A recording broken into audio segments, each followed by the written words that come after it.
if a parent wants to be a good parent, the first thing that they have to mamash press on with their kids, even before teaching them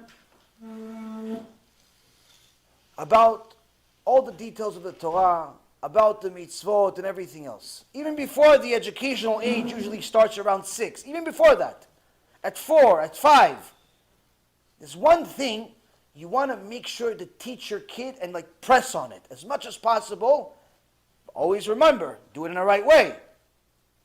And that's honesty. Because honesty, if you teach them honesty when they're little, they'll be honest when they're old. If you don't teach them honesty when they're little, all bets are off. You see, the Chachamim say that even when somebody makes a mistake in their life, it didn't come from nothing. The Saba Mislavotka gives an analogy. He says, you see, one time there was a kid that came from a religious family, really good family, that stole an apple. And in a religious community, it's not common for a kid to steal an apple, even though today things are different. Things are different, to say the least. In the old generation, even the secular kids usually didn't steal. Needless to say, the religious kids. So when a little religious kid stole an apple, it was a little bit of a shake-up in the community. Sab Mislavotka says, wait, it started with the kid? Didn't start with the kid. This started 2 generations ago. 2 generations ago it started. It was how? What, Gilgul? No, not Gilgul. No reincarnation. His grandfather pretended to be more righteous than he was. He was righteous, but he pretended to be a little bit more righteous than he was. A little bit more. Like one of those people that says, he does things, but in reality he doesn't do them. Like he said, what'd you do today? Oh, I studied all day. The guy studied maybe an hour. No, I was in front of the book the whole day. He was in front of the book the whole day, but he was sleeping. It's pretend, like he did something. He's a decent person. He's not Rasha. He's not Aman. He's not Korach. He's not Rasha. He's good. But he's a little bit more. Everybody finishes Amidah, but he takes an extra 25 minutes. But in reality, he's sleeping the whole time, but he just knows how to move. He pretends like he's at Mount Sinai every prayer. He's never, if he's really doing it, it's Moshe Rabbeinu. But he's not. He's pretending. But only knew he was the one pretending. Nobody knew he was pretending. Everybody thought he was real. Saba Mislavotka says, in Shamayim they knew he was real. And guess what? At some point, the people in your house are going to know you're fake too. So his son, that saw that Abba is a little bit of a faker, a little bit, not a lot of faker, a little bit of a faker,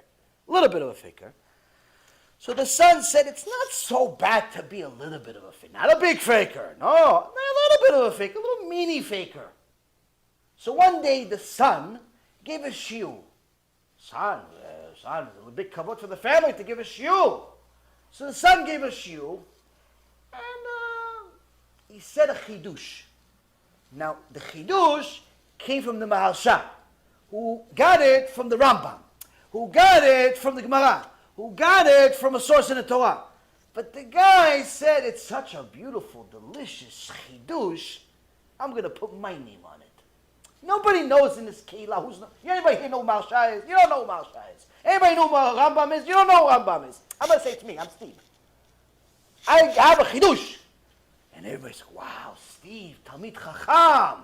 What a chidush. You probably were Mount Sinai for sure. Everybody gives Steve kavod for this chidush that he just gave. It's not his chidush though. And Steve goes home and he says, what a chidush I gave these people. Not even for a second does he think I'm a thief.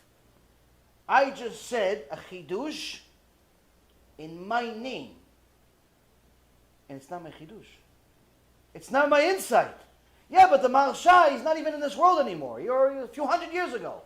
And Rambam, he's in Gan Eden. He's with Moshe Rabbeinu. What are you talking about? Yeah, but I'm only lying a little bit fake. A little bit. Grandpa was also a little bit. And guess what? this rabbi that said a chidush, not in his name instead of the rabbi's name, his son also sees. It's okay to be a little bit fake. A little bit. Just a little bit lie. A little bit. I'm going to tell the clerk this. I'm looking for some groceries for my mom. You have oranges? You have apples? Okay, you know what? I'm going to get this apple. And, I'm going to pay him for one apple, but I'm going to take two. After all, it's only 10 cents. This guy owns the whole store. Look how many apples he has. He has like at least 500 apples. What's the big deal? I paid for one apple. He's probably making at least 100% on the one apple, so he's not making money on me because I'm taking one, buy one, get one free. It's just a little bit fake, a little bit of a lie. And the Saba Mislavotka says, how did it all start? With just a little bit of an exception. If you want to be a good parent, the Shla Kadosh says the most important quality to teach your kids when they're still young is honesty. You have to teach your kids honesty. To such an extent that the Shla Kadosh says, one time he met a Sephardic Hasid that was above and beyond honest. Like one of these people, straight arrow, yes, yes, no, no. He says, I'll be there, he's there. I'm not going to be there, he's not going to be there. One of these people that it's like, amazing. Like it's too good to be true. And he says to him, wow, you're really an honest person. He says, well, it's all thanks to my father. He says, why? He says, when I was a kid, my father, anytime I would admit that I did something wrong, instead of punishing me, he'd reward me. I did something wrong, but because I was honest about it, he gave me a prize. When would he punish me? If I lied. If I lied about doing something wrong, then he punished me severely. And from that I learned, what? You get rewarded for saying the truth even if what you did is bad? And you get punished for doing bad? Might as well be honest. In either case, I'll be okay. And little by little, I realized, wait a minute, I not only want to be honest, I also want to be good too. And it's applied to the rest of my life. You see, Rabotai, it's these little things that we take for granted, that we think is not a big deal. Like when a parent doesn't feel like answering the phone, so he tells his son, tell him I'm not home. Tell him I'm not home. No, nobody's here. No, I don't have any money.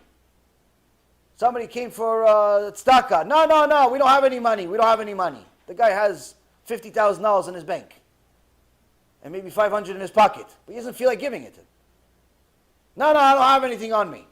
He has $30, $40, $50, $100, $200. He doesn't want to give. And his son knows he doesn't want to give. But he teaches his son that it's okay to lie. It's small things like that that will end up causing a lot of problems in life. Later on in life. It seems like it's nothing. But later on in life, it becomes a very, very serious problem.